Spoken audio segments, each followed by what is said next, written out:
Mina olen Viive Ruus ja ma tahaksin võib-olla juhtida tähelepanu sellele, et kui vaadata Eesti eliiti, võimueliidis, poliitilises eliidis on esiplaanil mehed, vaatame Riigikogu koosseisu, valitsuse koosseisu, ükskõik mida me siin ka ei vaataks. Kui me räägime majanduseliidist, teate, seal ei ole asi nii üksühene. Ma olen natukene jälginud seda Äripäeva mingeid konverentse ja paljusid, aga vaatasin, et seal on väga atsakaid naisi, kes vägagi julgelt esile astuvad ja väga on ka juhtivatel kohtadel. Muidugi ülekaalus on ikkagi mehed. Nüüd, kui me vaatame vaimueliiti, siin nagu asi muutub. Kui ma lähen nüüd väga kaugele tagasi ajalukku, siis ju teate, et kui tormis välja arvata, et vanasti ikka laulsid naised ja Eesti kultuur on väga paljus naiste tehtud, see regilaul ja nõnda edasi. Ja mehed on olnud, ütleme ausalt, on olnud tagaplaanil. Ma arvan, et Eesti naistel ei ole kultuuri valdkonnas päris niisugust tagasisurutud tunnet. Siin on üsna hästi on esindatud. Tähendab, võib-olla ei küsigi seda, kas sa oled nüüd mees või naine, kui sa kirjutad hästi, laulad hästi, mängid ka päris mehelikke pille juba ja nõnda edasi. Nii et võib-olla see asi peaks pihta hakkama sealt, et naised panevad ennast selle kaudu rohkem maksma.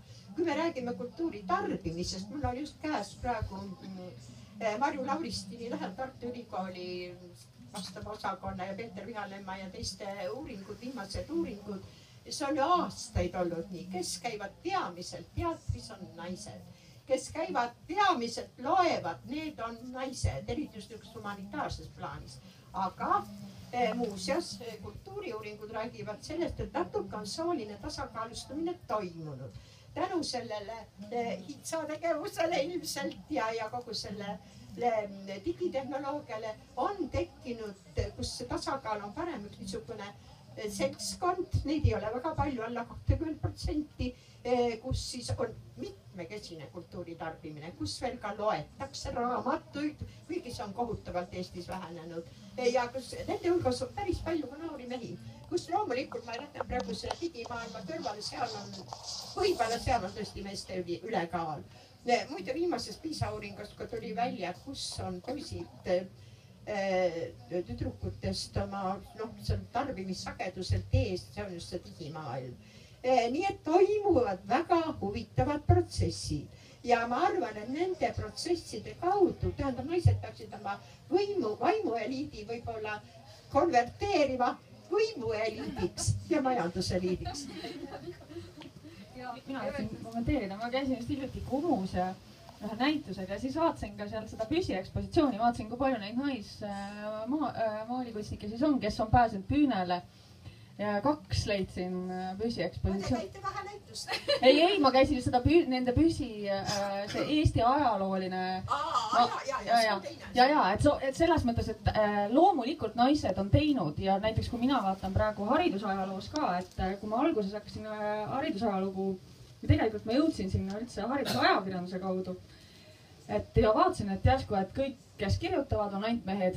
Ja ma mõtlesin, et 20. sajandi alguses, kui ajakirja haridus ja kasvatus ja haridus alguses ilmus hiljem kasvatus, või hiljem oli haridus kohe.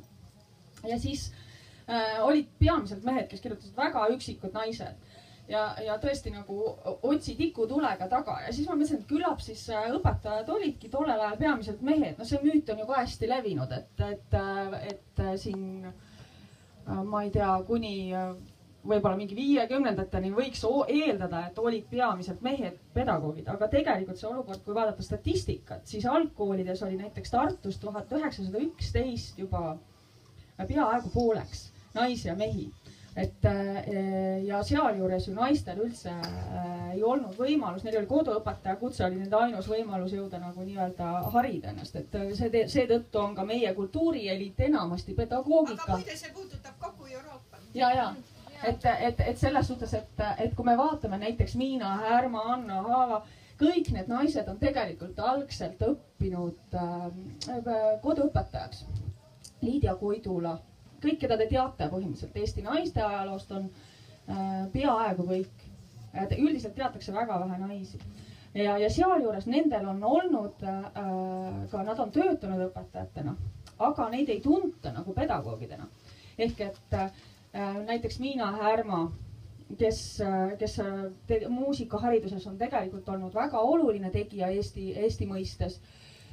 Ja kui me räägime nüüd laiemalt, et siis me ei tea tegelikult, mis need tema mõtted selle muusikapedagoogika koha peal olid. Seepärast, et need ei ole nagu sedasi tänasesse päeva kandunud, et minu arvates on nagu väga palju väga huvitavat materjali. Meil on olnud naised, kes on palju teinud, aga me ei tea nende tegudest tegelikult eriti midagi. Et siin on nagu tohutu suur valdkond, mis ootab avastamist.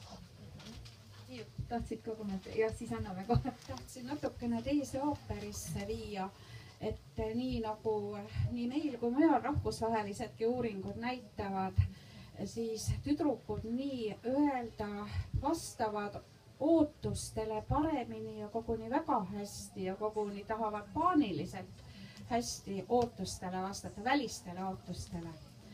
Ja küsida tuleb alati, et mis see kõik inimesega teeb, kui tal niisugune kirg vastata välistele ootustele on nii suur. Ja siin ise oma mõtetes olen hakanud märkama, nägema, et me saame palju kuulekaid naisi, kes on õppinud loovat lähenemist väärtustamata, kes on õppinud välise hindaja jaoks, kes on õppinud tunnistuse jaoks, selle jaoks, et saada kiita, et saada läbi, et saada positsiooni. Ja edaspidi ka nende alateadlik orientatsioon juba võibki olla suunatud kuulekusele, võimukuulekusele, instruktsioonide järgimisele ja vajataksegi siis nii-öelda juhti ja instruktsiooni, kus on kirjas, kuidas peab olema, et olla õigesti, olla nii nagu peab. Ja ma väidan, et see on kultuurile ohtlik suund. Eriti veel, kui see naine tõepoolest ongi formaalselt ju haritud, aga temast ei ole saanud iseseisvat mõtlejat, julget tegutsejat, eneseväärikat inimest. Ja selliseid inimesi võib panna täitma mis tahes käske. Ja me teame ju küll, kes oma kogemusest ja kes mujalt, kui palju on ametnikke, kes täidavad kirjatähte ja põhjustavad sellega kurja ja halba, kes ei suuda loovalt ja avaralt probleeme näha, probleeme lahendada. Ja tegelikkuses, kui nüüd tahtagi, et naised rohkem juhtideks, siis kui selline kuulekaks õppinu saab juhiks, siis mina kardan sellist juhti, ei tahaks sellist juhti, sest ma kardan, seal hakkavad pead lendama ja tehakse väga arulagedaid otsuseid võidakse teha. Et see on niisugune kultuuriline probleem. Et siin on justkui sellise elupraktika, mida me äsja kirjeldasime, selle tulemus on kahene. Ühelt poolt siis need eruditsioonist ilma jäänud mehed ja kooliharidusse üleolekuga suhtuvad mehed ja teiselt poolt kuulekaks õppinud naised. Need on tendentsid, ma ei ütle, et see kõigiga niimoodi juhtub, jumal hoidku, seal on ju igasuguseid variante, aga see võimalusena on olemas ja tendentsina on olemas. Seal oli üks küsimus. Jah, sinu küsimus on selline, et kas loodus on meid selliseks teinud. Mul on oma arvamus. Mina olen Soontüri linnast kooliga seotud 48 aastat väikse suure kooli direktor ja nii edasi. Ja siin on teema, kas on just selliseks teinud, võib-olla ta teinud on võib-olla niimoodi välises vaatuses küll selliseks. Tegelikult on seis selline, et on igal pool on olemas nagu ühel tervikul kaks poolt, see on mees ja naine, poiss ja tüdruk. Siit te näete meie haridust, mehed, kus on siin mehed, siin on üksikud mehed.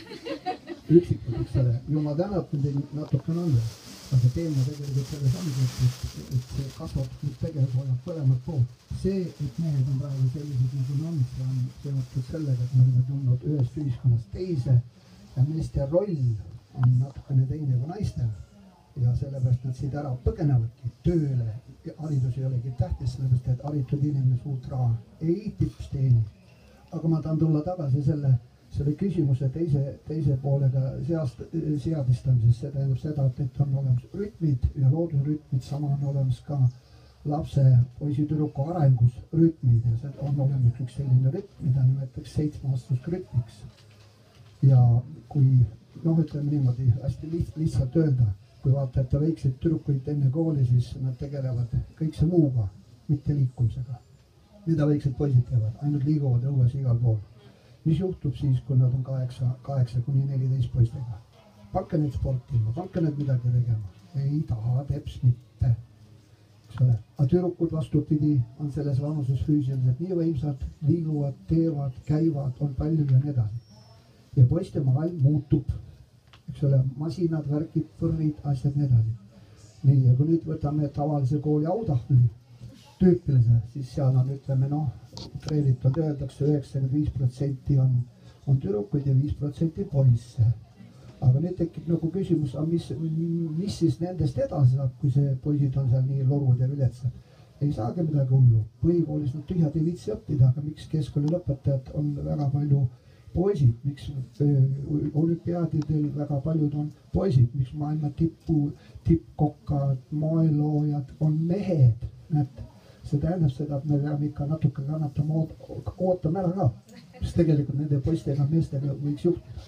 Nüüd tegelik maailm tähendab seda, et tuleb ära oodata see aeg, kus mehed hakkavad aru saama, mis on mis. Ja mina ei näe siin nagu selles mõttes tõsiselt probleemi küll, mitte muud kui, ma ei tea, mis väega, kuidas saada mehi kooli. Kui saaks mehed kooli, siis hakkaks asjad natukene parem sublema.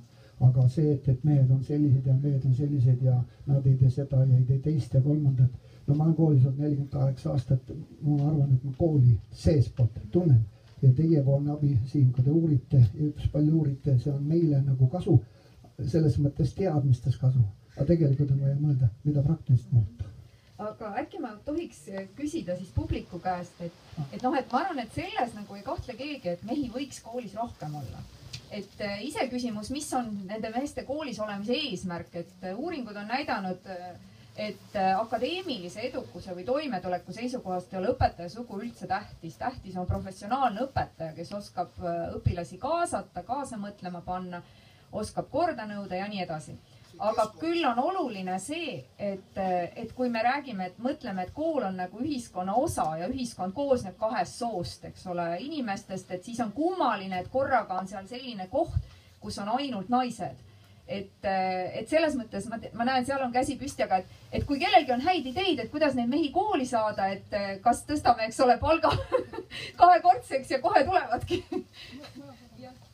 Ma vastan siin lihtsalt, minu arvates see 2 soolisuse küsimus on nagu ka eraldi teema ja Rootsist tulles nagu Eestis on muidugi sinna veel mitte, võib-olla ei tohikski siin nagu kõvasti rääkida. Aga tegelikult ju neid soolisuse ei öelda, et on ainult 2 soolisust, et ainult mehed ja naised on seal terve rida, kuidas inimesed ennast tänapäeval juba passi kirja soovivad panna. Ja minu arvates see on täiesti tohutu massiivne teema, kuhu Eesti jõuab mõne aasta pärast.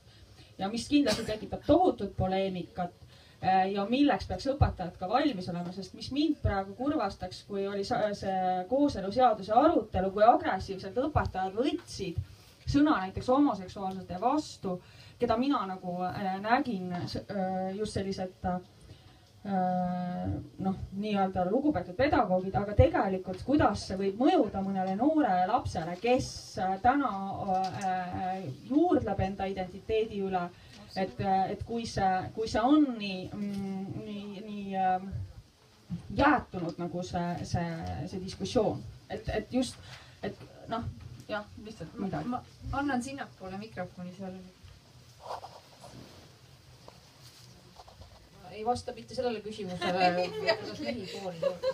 Rea Raus on mu nimi Tampere ülikoolist ja miks ma eelpool kõneleja meesterahvaga olen nagu mõnes mõttes võib-olla sama taustaga, et ma olen püüdnud oma sidet kooliga hoida pidevana. Ma töötan õpetajana nagu kogu aeg asjaolude tõttu, kuna ma ise praegu õpetan ja uurin ka ülikoolis, siis see koormus on võib-olla väiksem.